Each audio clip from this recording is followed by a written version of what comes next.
There was recently a local battle underway for authorities to release the manifesto of Nashville, Tennessee shooter Audrey Hale. Now, it turns out that someone ended up leaking it, giving the public a picture of what went on in the mind of Audrey Hale as she opened fire at a Christian private school in Nashville.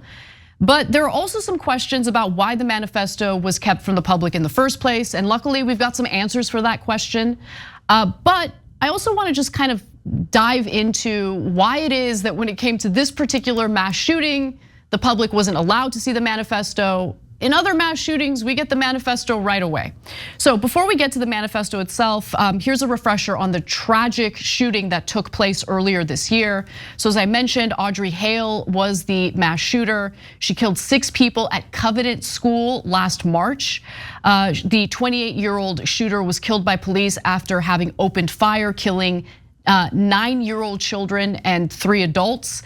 The shooting took place on March 27th, specifically at this Christian private school, and she actually had previously attended the school. Police have said that Hale planned extensively for the shooting, and investigators found drawn maps of the school with surveillance and entry points, noted in her drawings. And the shooter was armed with what police have described as 2 assault-style rifles and a handgun. Now, the public, members of the press have been asking to see the manifesto for quite some time now. We knew that a manifesto existed. People were curious what motivated her to carry out this shooting. And the family members of the victims did not want the manifesto to be released. So they were actually engaging in these court battles to prevent the release of the manifesto to the general public. Now, all of a sudden though, someone leaked it to Steven Crowder. And Steven Crowder has shared details about it on social media, on YouTube. That video was taken down because of the content of it.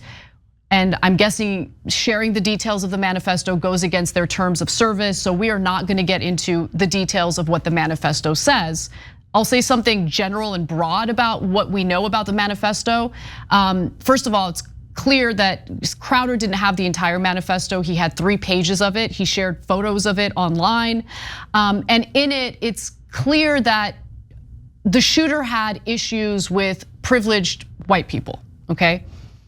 So, Cenk, I wanna bring you in because clearly the right really wanted this to come out because after that story broke, there were some news reports indicating that the shooter, Audrey Hale, was transgender. We're talking about a private Christian school that was victimized with this mass shooting. So there were some theories that maybe what motivated her was this anti-conservative motivation, right? So that's why they wanted to put it out there. Like, look at this, the left is radicalizing people to carry out this violence. So I know that that's why Crowder wanted to do it. But do you think that the public has an interest in knowing what the manifesto said? Yeah, I do. So there's only one potential caveat here, which is if she blamed some of the specific kids or teachers that she killed and had detailed stories about them, I wouldn't want to re-traumatize those families by having the person who murdered their kids then smear them afterwards, right? So I would want to be very careful about that. Now, having said that, if the manifesto doesn't do that and it's general talk of hating these privileged white people or cisgender people, I don't know what it says, right? But whatever it says, why wouldn't we be able to see it? So we see all the right-wing manifestos filled with hatred against different minority groups and women and so many others. And I think that that's helpful to the conversation because you see, unfortunately, this has taken root in some portions of the extreme right wing. And so we need to be on guard. Like if they're referring to the same race war theories, they're referring to militias, maybe it helps us understand the scope of the problem and address the problem. But the same would apply if it's a quote unquote left-wing shooter that had problems with right-wingers. Now, in this case, it's very rare that it happens on the left. Unfortunately, it's happened dozens of times on the right. So I don't know that there's much to extrapolate, but nevertheless, I think it's relevant information for the public to know. And it doesn't help anyone if you cover things up. Exactly, yeah, I agree. Yeah, it only makes, it raises more suspicion and it makes people wonder why you're releasing the right-wing manifestos but not the left-wing one. And it's not a good look. It's not right for democracy. It's not how we should conduct ourselves. So make sure that we're not being insensitive to the families, for sure, right? But afterwards, if it's just a general political manifesto, we should see it like we've seen all the other ones.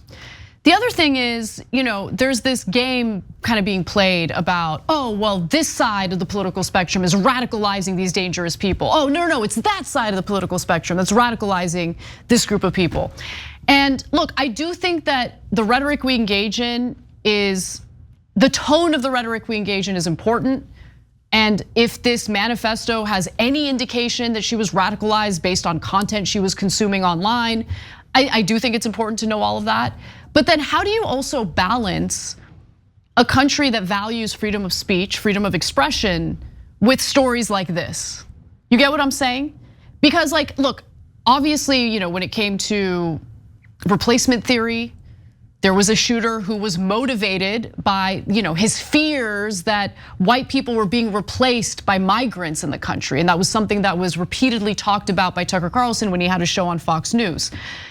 But how do you balance freedom of speech, freedom of press, freedom of expression with the fact that we do live in a country where guns are easily accessible? We do live in a country where people are struggling with serious mental health issues. I mean, you'll hear the right talk about how that's the real problem and we should really address it. But of course, Republican politicians consistently vote against appropriating the necessary resources to deal with our mental health crisis. The last time that issue came up, the last time they had an opportunity to vote on that legislation, a single Republican in the House voted in favor of that legislation, just one. So I don't know how you balance all of these things, because it feels like all of these tragedies have just become opportunities to engage in partisan garbage as opposed to finding real solutions to combat the issue. Yeah, so look, I have a proposal. It's not gonna solve the whole issue, of course, at all. But I just, so let's begin with, well, what do we do with a problem like Tucker? When Tucker keeps talking about the great replacement theory and he's egging on and radicalizing his audience. Now, if he's radicalizing them, they're just saying things and taking political action and voting, that's their business, not my business. And so, but when they go to harm others and they kill others, that becomes a public issue.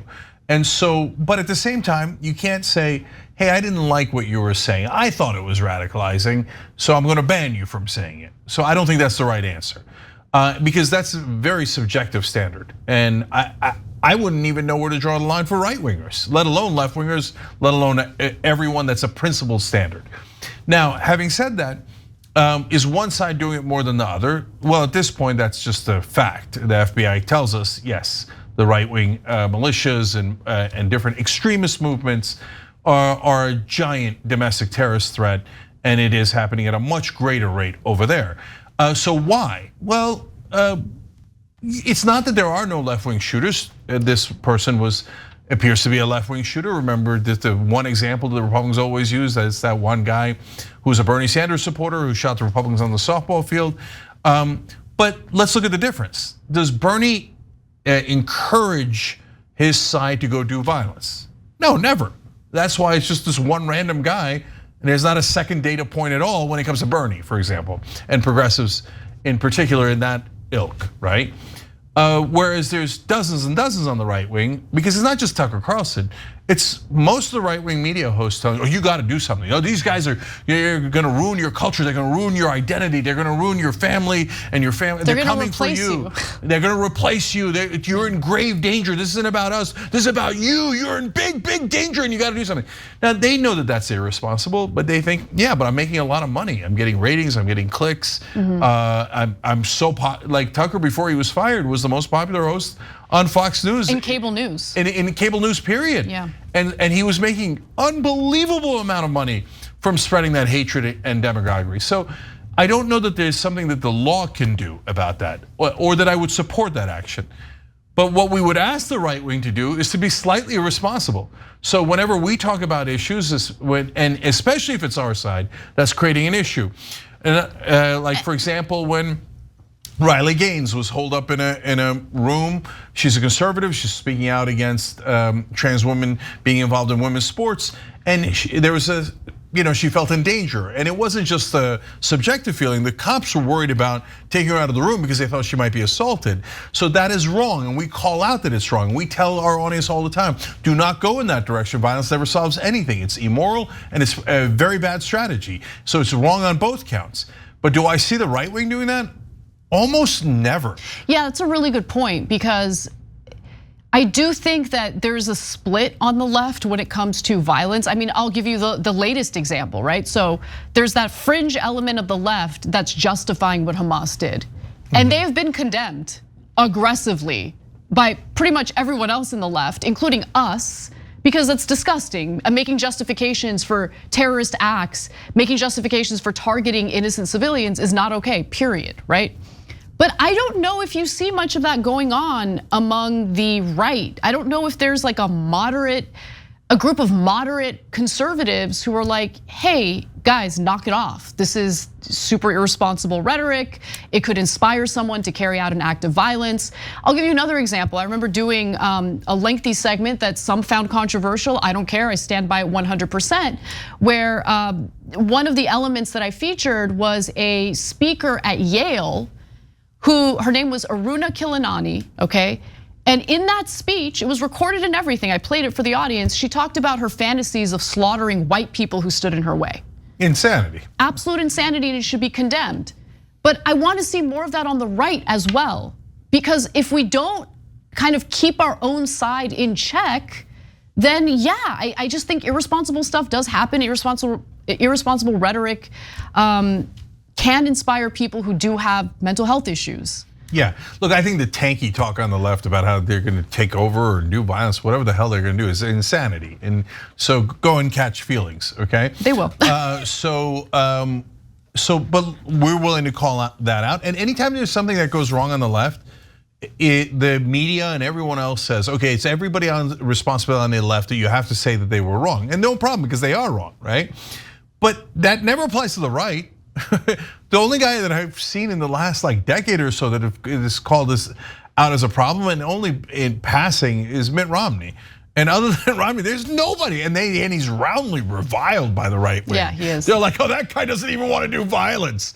And instead, you know what the reaction that the right wing has. No way, it's not true. No way, they're making it up. The left is doing it too. No way, our militias are totally safe. No, we should, and besides which, tyranny of government, the tyranny of government, they had it coming, right?